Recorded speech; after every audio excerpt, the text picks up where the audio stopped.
Haleluya, Shalom, selamat sore Bapak Ibu Saudara yang dikasihi Tuhan. Senang kita bisa bertemu kembali. Saya percaya ini hari yang baru, ini hari yang Tuhan jadikan, dan kita juga mau belajar firman Tuhan yang akan terus membuat iman kita semakin bertumbuh di dalam Tuhan. Hari ini saya ingin menyampaikan firman Tuhan, ini yang Tuhan taruh di hati saya tadi pagi, mengenai berdoa dengan tidak jemu-jemu. Berdoa dengan tidak jemu-jemu. Nah, Bapak Ibu Saudara, Tuhan Yesus itu memiliki kehidupan doa yang luar biasa. Tuhan Yesus sangat suka berdoa. Kita tahu di awal pelayanannya dia berdoa puasa 40 hari. Bahkan pada hari terakhir sebelum Tuhan Yesus disalibkan, apa yang dia lakukan? Dia berdoa. Dia berdoa pagi-pagi, dia berdoa tengah malam, bahkan dia berdoa semalaman. Dan Tuhan Yesus juga mengajar banyak tentang doa. Dia mengajar tentang doa Bapa kami, dia mengajar juga murid-muridnya dengan teladan yang dia berikan. Dan hari ini saya ingin menyampaikan firman Tuhan bagaimana Tuhan Yesus mengajar untuk kita berdoa dengan tidak jemu-jemu. Kita mungkin tahu ayatnya di Lukas pasal 18 ayat 1-8. Lukas pasal 18 ayat 1-8 ini perumpamaan tentang hakim yang tak benar. Saya bacakan, Yesus mengatakan suatu perumpamaan kepada mereka untuk menegaskan bahwa mereka harus selalu berdoa dengan tidak jemu-jemu. Jadi Tuhan Yesus menegaskan kita untuk berdoa tidak jemu-jemu. Kenapa? Karena memang ini sifat manusia untuk berdoa tapi kemudian berhenti berdoa. Jadi Tuhan Yesus tegaskan, kita harus berdoa tapi jangan menyerah kalaupun doa kita belum dijawab. Kita harus berdoa dan jangan cepat bosan kalau kelihatannya kita mengulang-ulang doa yang sama tiap-tiap hari. Kenapa? Karena ada hasil yang luar biasa dengan berdoa tidak jemu-jemu. Ini isi perumpamannya. Katanya dalam sebuah kota ada seorang hakim yang tidak takut akan Allah dan tidak menghormati seorang pun. Dan di kota itu ada seorang janda yang selalu datang kepada hakim itu dan berkata, "Belalah hakku terhadap lawanku." Beberapa waktu lamanya hakim itu menolak, tetapi kemudian ia berkata dalam hatinya, "Walaupun aku tidak takut akan Allah dan tidak menghormati seorang pun, namun karena janda ini menyusahkan aku, baiklah aku membenarkan dia supaya jangan terus saja ia datang dan akhirnya menyerang aku." Kata Tuhan, "Camkanlah apa yang dikatakan hakim yang lalim itu. Tidakkah Allah akan membenarkan orang-orang pilihannya yang siang malam berseru kepadanya, dan adakah ia mengulur-ulur waktu sebelum menolong mereka? Aku berkata kepadamu, ia akan segera membenarkan mereka. Akan tetapi jika anak manusia itu datang, adakah ia mendapati iman di bumi?" Ini cerita perumpamaan yang luar biasa karena menggambarkan bagaimana pentingnya doa tidak jemu-jemu. Pertama, kenapa kita perlu berdoa dengan tidak jemu-jemu? Karena itu cara kita meraih janji Tuhan. Cara kita bisa meraih janji Tuhan adalah waktu kita berdoa dengan tidak jemu-jemu. Ada satu ayat di Ibrani pasal 10 ayat 36. Tuhan itu memberikan banyak janjinya. Di dalam Alkitab ada banyak peneliti Alkitab mengatakan kurang lebih ada 7.000 janji Tuhan. Dan Tuhan selalu menjelaskan apa isi janjinya dan apa syarat untuk memenuhi janji tersebut. Tapi satu hal yang Tuhan tidak pernah ceritakan adalah kapan. Kapan Tuhan akan melakukannya? Kenapa? Karena Tuhan punya agendanya sendiri. Tuhan punya jadwalnya yang mungkin berbeda dengan jadwal kita. Itu sebabnya di Ibrani 10 ayat 36 dikatakan, "Sebab kamu memerlukan ketekunan, supaya kamu sesudah melakukan kehendak Allah, kamu memperoleh apa yang dijanjikan itu." Jadi, sesudah kita melakukan semua yang Tuhan syaratkan dalam janjinya, tetap ternyata kita perlukan ketekunan. Karena ada waktu Tuhan yang misteri, yang kita tidak tahu. Tapi Tuhan berjanji, Tuhan berfirman, kalau kita berdoa dengan tekun, kita akan memperoleh apa yang Tuhan janjikan. Kenapa kita perlu bertekun? Untuk meraih janji Tuhan, karena yang kedua, tujuan Tuhan memberikan janjinya untuk kita kejar, untuk kita rindukan, doakan adalah untuk memurnikan iman kita. Jadi kenapa kita perlu berdoa dengan tidak jemu-jemu? Ada tujuan yang lebih besar dari sekedar jawaban doa, yaitu memurnikan iman kita. Di ayat yang ke-8 dikatakan, "Aku berkata kepadamu, ia akan segera membenarkan mereka, akan tetapi jika anak manusia itu datang, adakah ia mendapati iman di bumi?" Jadi ternyata bagi Tuhan, masalah jawaban doa itu tidak sepenting dari iman kita. Karena iman kita itu yang akan kita bawa di dalam kekekalan. Jawaban doa kita itu sementara. Apapun yang kita doakan untuk keberhasilan kita, keuangan kita, kesehatan kita, itu sifatnya sementara. Tapi iman kita itu kita akan bawa di kekekalan. Dan iman kita itu perlu diproses, perlu dimurnikan. Di 1 Petrus 1 ayat yang ke-7, ini bicara tentang pemurnian iman. 1 Petrus 1 ayat 7 berkata, "Maksud semuanya itu ialah untuk membuktikan kemurnian imanmu, Kalau kita baca konteksnya di atas itu tentang pencobaan, tentang duka cita, kan? Tentang pergumulan yang harus kita lewati. Tapi tujuan dari semua pergumulan, duka cita, pencobaan itu adalah membuktikan kemurnian iman kita yang jauh lebih tinggi nilainya daripada emas yang fana yang diuji kemurniannya dengan api. Jadi Rasul Petrus membandingkan iman kita dengan emas. Emas saja untuk makin dimurnikan harus dibakar dengan api. Itu proses yang, ya emas memang tidak punya perasaan ya, dia nggak ngerasa sakit. Tapi itu bicara tentang proses yang sulit, proses yang ya panas ya. Kalau api itu untuk penempa emas itu proses yang tidak mudah, proses yang menyakitkan. Dan iman kita jauh lebih tinggi daripada emas yang fana nilainya. Kenapa? Karena iman kita itu akan membuat kita memperoleh puji-pujian, kemuliaan, dan kehormatan pada hari Yesus Kristus menyatakan dirinya. Kita percaya ini akhir zaman sudah sangat-sangat dekat pada ujungnya. Tuhan Yesus akan segera datang. Dan apa yang perlu kita bangun sekarang itu iman kita. Bukan waktunya lagi kita cuek sama perkara-perkara rohani. Tidak salah untuk pekerjaan, bisnis, keluarga, semuanya kita urus. Tapi prioritaskan kemurnian iman kita, prioritaskan kehidupan iman kita. Dan lewat doa yang tidak jemu-jemu, iman kita dimurnikan. Nah, apa yang menjadi ciri dari doa yang tidak jemu-jemu? Ada 3 hal. Yang pertama, doa yang tidak jemu-jemu itu doa yang disertai kesabaran. Doa yang disertai kesabaran. Ayat 3 dikatakan, dan di kota itu ada seorang janda yang selalu datang kepada hakim. Jadi dia sabar untuk menghadapi hakim itu. Dikatakan hakim ini hakim yang lalim, hakim tidak takut akan Allah. Saudara, ketemu hakim yang baik saja kadang-kadang tidak gampang. Apalagi untuk menghadapi hakim ya, dengan semua protokolnya, birokrasinya, tantangannya. Ini hakim dikenal hakim yang jahat lagi. Pasti ya kemungkinan dia akan membuli janda ini, melecehkan, menghina. Tapi ayat ini berkata janda itu selalu datang. Dia sabar menghadapi hakim itu. Dia tidak menyerah. Dan bagaimana caranya kita bisa sabar, kita bisa bertekun, tidak jemu dalam berdoa, dalam meminta. Di Lukas 8 ayat 15, Tuhan Yesus memberikan caranya untuk kita bisa bertekun. Lukas 8 ayat 15, ini bicara tentang perumpamaan tentang seorang penabur. Yang jatuh di tanah yang baik itu ialah orang yang telah mendengar firman itu, menyimpannya dalam hatinya yang baik, dan mengeluarkan buahnya dalam ketekunan. Jadi orang yang mendengar dan menyimpan firman dalam hati, itu orang yang tekun mengeluarkan buah. Jadi bagaimana caranya kita bisa menjadi orang yang tekun? Memang ini sesuatu yang datang dari Tuhan. Waktu kita membaca firman Tuhan, kita mendengar firman Tuhan, kita menghafal firman Tuhan, dan simpan di hati yang baik, itu akan menghasilkan ketekunan dalam diri kita. Jadi kita tidak bisa lepaskan ketekunan dalam berdoa dengan membaca dan menyimpan firman Tuhan. Itu yang pertama. Berdoa dengan tidak jemu-jemu adalah berdoa dengan sabar. Dan caranya adalah dengan firman. Simpan dalam hati. Lalu yang kedua, doa tidak jemu-jemu adalah doa yang disertai tindakan. Ini bukan hanya perkataan tapi tindakan. Di ayat 3 tadi dikatakan, janda itu datang dan berkata.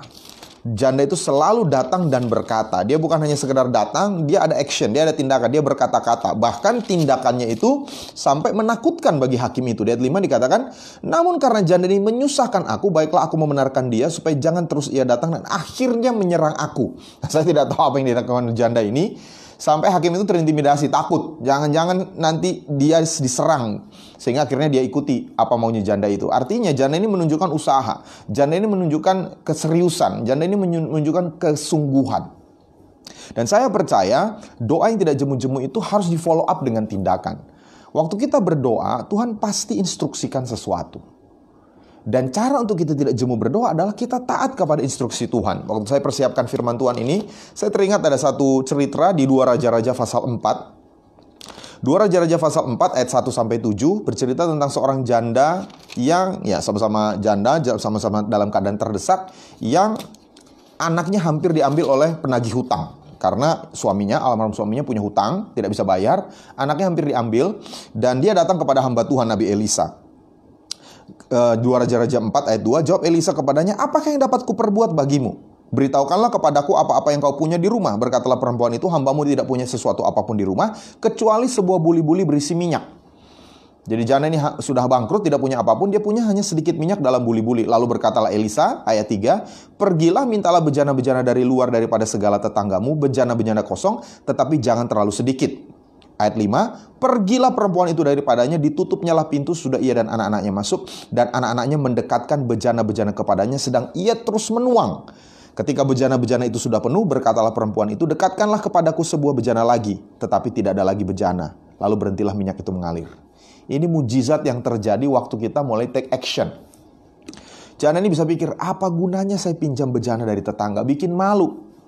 Orang bakal tahu, kenapa kamu pinjam? Mau disuruh untuk apa? Saya juga nggak tahu. Tapi dia taat memfollow up. Dia taat mengikuti perintah hamba Tuhan, Elisa. Dan apa yang terjadi? Sebanyak bejana yang dia siapkan, sebanyak itu minyak disediakan oleh Tuhan. Ada dua hal yang kita pelajari dari cerita janda ini. Pertama, jangan anggap sepele apa yang kita punya. Talenta kita, karunia kita, modal kita yang kelihatannya kecil. Tapi waktu kita datang kepada Tuhan dan Tuhan suruh kita lakukan sesuatu, kedua, taat. Pertama, jangan anggap remeh apa yang kita punya. Yang kedua, taat, lakukan sesuatu. Mungkin itu hal yang kecil, mungkin bahkan tidak masuk akal. Tapi taat dan mujizat terjadi. Jadi doa yang tidak jemu-jemu adalah doa yang disertai tindakan. Tanya Tuhan apa yang harus saya lakukan. Dan waktu Tuhan beri inspirasi, Tuhan berikan ide. Mungkin lewat pikiran kita, lewat kesan di hati kita, mungkin lewat usulan orang lain. Lakukan sesuatu. Itu yang akan membuat doa kita terus excited. Doa kita terus bersemangat, tidak jemu-jemu. Itu yang kedua. Yang pertama tadi doa disertai kesabaran. Yang kedua doa disertai tindakan. Yang ketiga doa di atas dasar kebenaran. Apa yang membuat janda ini tidak jemu-jemu berdoa? Karena yang dia doakan, yang dia minta adalah sebuah kebenaran. Di ayat yang kelima. Namun karena janda ini menyusahkan aku, baiklah aku membenarkan dia. Jadi hakim ini membenarkan janda ini bukan karena kong kali kong dengan janda ini atau dia membelokkan hukum. Bukan. Memang faktanya janda ini benar. Sehingga hakim ini mengetok palu, memvonis ya janda ini dimenangkan. Dan itu prinsip firman Tuhan. Apa yang membuat doa kita itu yakin? Apa yang membuat doa kita itu bersemangat? Karena posisi kita posisi yang benar. Di Yakobus 5 ayat 16. Yakobus 5 ayat 16 dikatakan, ayat 16b, doa orang yang benar, bila dengan yakin didoakan, sangat besar kuasanya. Jadi kenapa orang yakin berdoa? Tentu karena dia sungguh-sungguh, tapi dia yakin berdoa karena dia berdoa hal yang benar. Alkitab berkata doa orang yang benar. Ini bukan sekedar benar karena dibenarkan oleh Yesus, oleh penebusan Tuhan Yesus, tapi yang dia doakan itu sesuatu yang benar. Itu haknya. Itu fakta. Dia bisa berdiri di hadapan Tuhan dengan yakin karena yang dia minta ini dia tahu ini satu kebenaran. Ini bukan dia buat-buat. Nah, Alkitab berkata, kalau kita tahu bahwa yang kita doakan itu benar dan kita berdoa dengan yakin, dalam bahasa aslinya itu berenergi, energio. Jadi berdoanya itu sungguh-sungguh, berenergi, bertenaga, maka doa itu besar kuasanya. Dan firman Tuhanlah yang membuat kita tahu bahwa yang kita doakan adalah kebenaran. Jadi kalau mau ditanya, bagaimana saya bisa tahu bahwa yang saya doakan ini sesuatu yang benar? Gampang. Doa itu sesuai dengan firman Tuhan.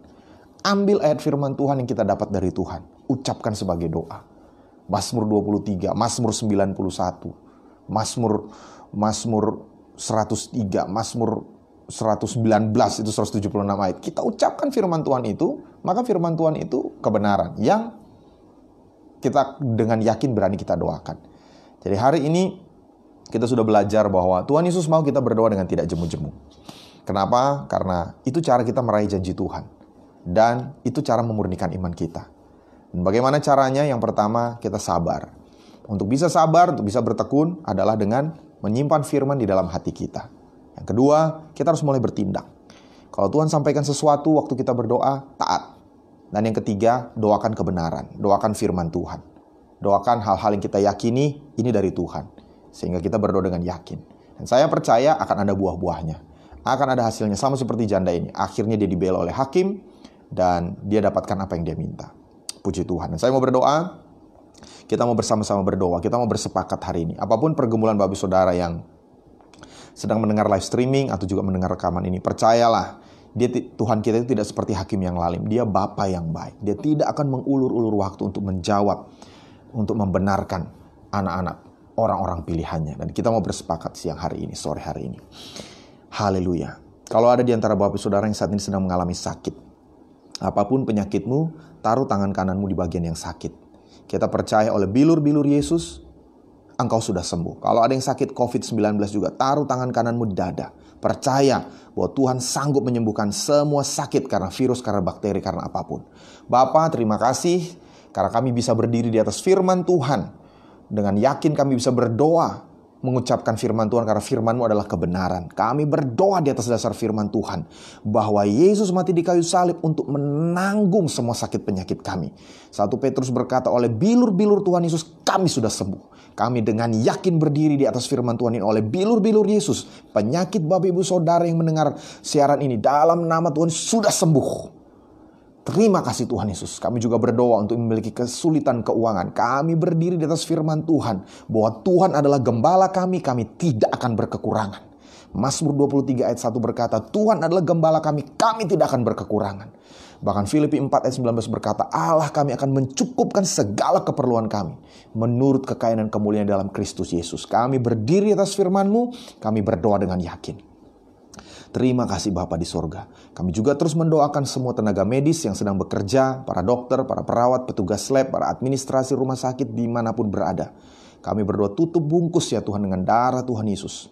Tidak ada penyakit yang bisa menyerang mereka. Dan kami juga berdoa untuk semua pasien yang dirawat disembuhkan total dalam nama Tuhan Yesus.